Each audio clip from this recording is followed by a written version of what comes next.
అందరికీ నమస్కారం అండి. నా పేరు విజయనాగవేరు. థ్యాంక్స్ లాట్ మన రెస్పెక్ట్ సినిమా అనే ఛానల్ని ఇంతగా ఆదరిస్తున్న ప్రతి ఒక్కరికి చాలా చాలా థ్యాంక్స్.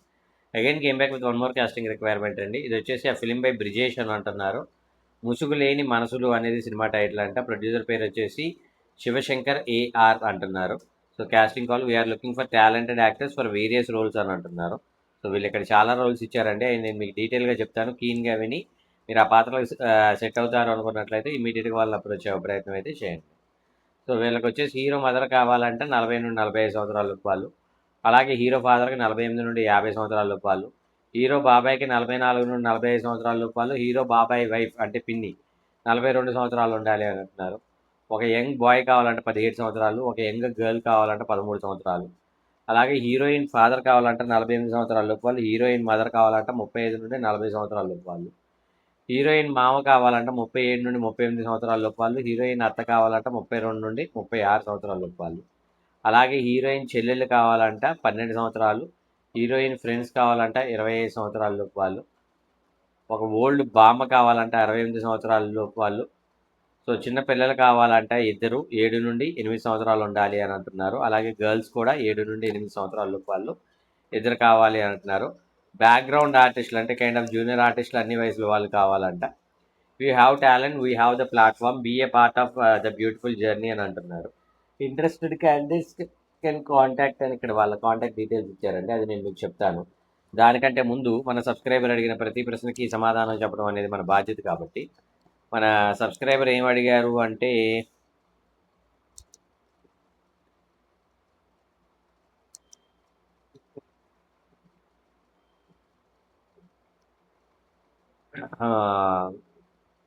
రామకృష్ణ తూటా గారు చెప్పారు. Very very much thank you very much sir అని రామకృష్ణ తూటా గారు చెప్పడం జరిగింది. థ్యాంక్ యూ రామకృష్ణ తోట గారు మీ అప్రిసియేషన్కి. సో హోప్ నేను చెప్పేవి ఇంకా మీకు చాలా కంటే చాలా ఎక్కువ యూజ్ అవ్వాలి అని, మీరు చాలా కంటే చాలా ఎక్కువ సక్సెస్ కొట్టాలని మనస్ఫూర్తిగా కోరుకుంటున్నాను. సో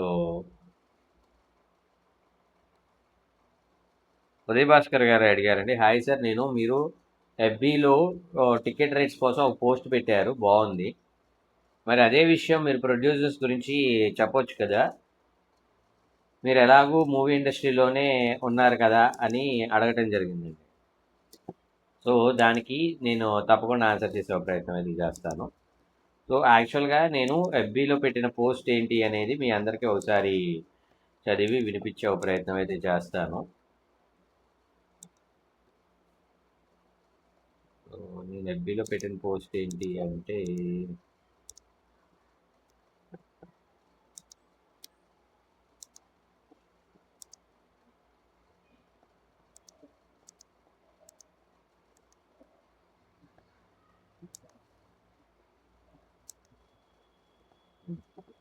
నేను ఎఫ్బీ పిల్ల పెట్టిన పోస్ట్ ఏంటంటే, సినిమా చచ్చిపోతుందా?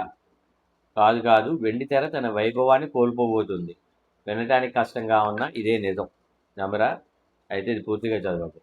మీకు తెలిసిన సినిమా టికెట్ ధర ఎంత? నాకు తెలిసి ₹3. ఈ క్లాస్కి ఎవరు వచ్చేవారు? రిక్షా వాళ్ళు, ఆటో వాళ్ళు, రోజు కూలీలు, తక్కువ సంపాదన కలవారు. వాళ్ళు నిజంగా సినిమా చూడటానికి వచ్చేవాళ్ళ? ఒక 50% మంది సినిమా చూడటానికి వస్తే మిగిలిన 50% మంది ఆ 3 గంటలు ఏసీలో కూర్చోవచ్చు, కుదిరితే ఒక్కరికి కేయచ్చు అని వచ్చేవారు. ఇప్పుడు టికెట్ ధర 50, 100, 150 సింగిల్ స్క్రీన్ థియేటర్లో మాత్రమే. ఒక ఆటో వాళ్ళ రోజు కూలీ సామాన్యుడు రోజుకి ఎంత సంపాదించగలడు? ఖర్చులు పోను 500. అందులో 100 టికెట్, 50 పార్కింగ్, ఆటో కనుక్కున్నాం. సినిమా చూసేటప్పుడు ఏదైనా తినాలి అనిపిస్తే ఇంతకంటే తక్కువ లేదంటే 100. అంటే ఒక సామాన్యుడి సరాసరి ఆదాయంలో 50% అంటే ₹250 ఒకడు ఒక సినిమా చూసినందుకు. ఈ లెక్కన ఈ లెక్కన చూ ఇలా లెక్కను చూసుకున్న వాళ్ళు ఇలా లెక్కలు చూసుకునే వాళ్ళు థియేటర్కి వస్తారా? కనీసం అటువైపు చూస్తారా? అంటే వెండి తెరకు సి క్లాస్ ఆడియన్స్ దూరం అయినట్టే కదా. ఇక ఏ క్లాస్ ఆడియన్స్ అంటే వీళ్ళ ఆస్తులు కనీసం 10 కోట్లు ఆ పైన. అంత ఆస్తి ఉన్నవాడు థియేటర్కి వచ్చి సినిమా చూడాల్సిన అవసరం ఏముంది? వాళ్ళు ఎంతో ప్రేమగా నిర్మించుకున్న సామ్రాజ్యంలో చిన్న హోమ్ థియేటర్ కట్టుకొని వాళ్ళు బంధుమిత్రులు కలుపుకొని వాళ్ళకు వచ్చిన నచ్చిన సినిమా వాళ్ళు ఇంట్లో చూసుకుంటారు. అంటే ఏ క్లాస్ ఆడియన్స్ వెండి తెరకు దూరంగా జరిగారు. ఏంటి ఇంకా డౌట్గా ఉన్నారా? సరే మీకు క్లారిటీ ఇస్తాం. మన స్టార్ హీరోలు అందరూ మన అన్ని సినిమాలు చూస్తానంటారు. ఎక్కడ చూస్తున్నారు? మన ఎమ్మెల్యే ఎంపీలు పెద్ద పెద్ద బిజినెస్ టైకూన్లు చాలా సందర్భంలో నేను సినిమా వదలకుండా చూస్తానంటారు. మరి వీరెవరు ఏ థియేటర్ దగ్గర కనపడరు. ఇంట్లో థియేటర్ ఉంటే ఇక మందిలో కూర్చొని సినిమా చూసేది ఎవరు? ఇక మిగిలింది మన మధ్యతరగతి, ఎగువ మధ్యతరగతి. అంటే కనీసం 50,000 నుండి 2,00,000 నెల జీతంగా తీసుకొని సంపాదించేవారు. వీళ్ళు సింగిల్ స్క్రీన్స్కి రారు. మల్టీప్లెక్స్, రిచ్ థియేటర్, అలా థియేటర్కి వచ్చి ఒక సినిమాకి మొత్తం ఫ్యామిలీతో కనీసం ఒక 10,000 చదివించి వెళ్తారు. ఇలా నెలకోసారి చదివించగలరా? అమ్మో కష్టం. ఏ బాహుబలినో, కేజీఎఫ్ లేదా ఏదైనా హిట్ తెచ్చుకున్న బలగం అయితే సరే అంటారు. అంటే వీరు హీనపక్షం 6 నెలలకు ఒకసారి థియేటర్ పలకరిస్తారు, సినిమాని చూసి పులకరిస్తారు. మరి ఈ మధ్యలో థియేటర్ బతికేది ఎలా? థియేటర్లో రాబడి ఉన్నా లేకున్నా శుభ్రం చేసేవాళ్ళు, టికెట్ ఇచ్చేవాళ్ళు, టికెట్ చించేవాళ్ళు, మన సీట్ చూపించేవాళ్ళు, కొంతమంది కోతి మోక సీట్లు చించబోతే వాళ్ళకి బుద్ధి చెప్పేవాళ్ళు, మేనేజరు, ప్రొజెక్ట్ ఆన్ చేసే వ్యక్తి, ఇలా చెప్పుకుంటూ పోతే కనీసం 10 మంది పనివాళ్ళు. వీళ్ళ జీతాలు 10,000 నుండి 50,000 వరకు. మధ్యస్థంగా 30 అనుకుందాం. 30 × 10 = 3 లక్షలు. కరెంటు బిల్లు, మెయింటెనెన్స్ మరో 2 లక్షలు. అంటే సినిమా నడిచినా నడవకపోయినా, సంపాదన ఉన్నా లేకపోయినా ఆ ఖర్చు మాత్రం ఉంటుంది. లాభం లేని వ్యాపారం చేయడానికి ఇష్టపడని మనిషి నష్టాలతో ఉన్నదాన్ని నడపగలడా? వెండి తెరకు అండగా ఉండగలడా? ఏదేమైనా ఊర్లో ఎవరి పెళ్ళికో, పుట్టినరోజుకో ఫ్రీగా తెరకట్టి చూపించే సినిమా నుంచి డబ్బులు పెట్టి టికెట్ కొనుక్కొని లోనకి వెళ్తే నాతో ఈలలు కొట్టించి గోల గోల చేయించిన వెండి తెర అంటే నా చెడ్డ మోజు. అందుకే ఎంతకాలం బతుకుతుందో తెలియని ఆ తెర బతుకున్న కొద్ది రోజులైనా పైరుకి దూరంగా జరిగి తెరకు దగ్గరగా వెళ్దాం. వెండి తెర వైభవాన్ని కొంతకాలమైనా అనుభవిద్దాం. మీ విజయ నాగభైరవ్ అని నేను రాశాను. యాక్చువల్గా ఇది నేను రాసిన కంటెంట్. సో నేనేమంటాను అంటే, ఇది ఓ ప్రొడ్యూసర్కి ఎందుకు చెప్పకూడదు, చెప్పినట్లయితే అది కొంచెం మీ మాట వింటారు కదా, మీరు కూడా ఇండస్ట్రీలోనే ఉంటారు కదా అనే టైప్లో మన సబ్స్క్రైబర్ అడిగారు. సో వీడియో లెంత్ అనేది పెరగకుండా దీన్ని నెక్స్ట్ వీడియోలో ఆన్సర్ చేసే ప్రయత్నం అయితే చేస్తాను.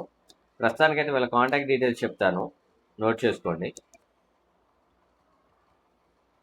వీళ్ళ కాంటాక్ట్ డీటెయిల్స్ వచ్చేసరికి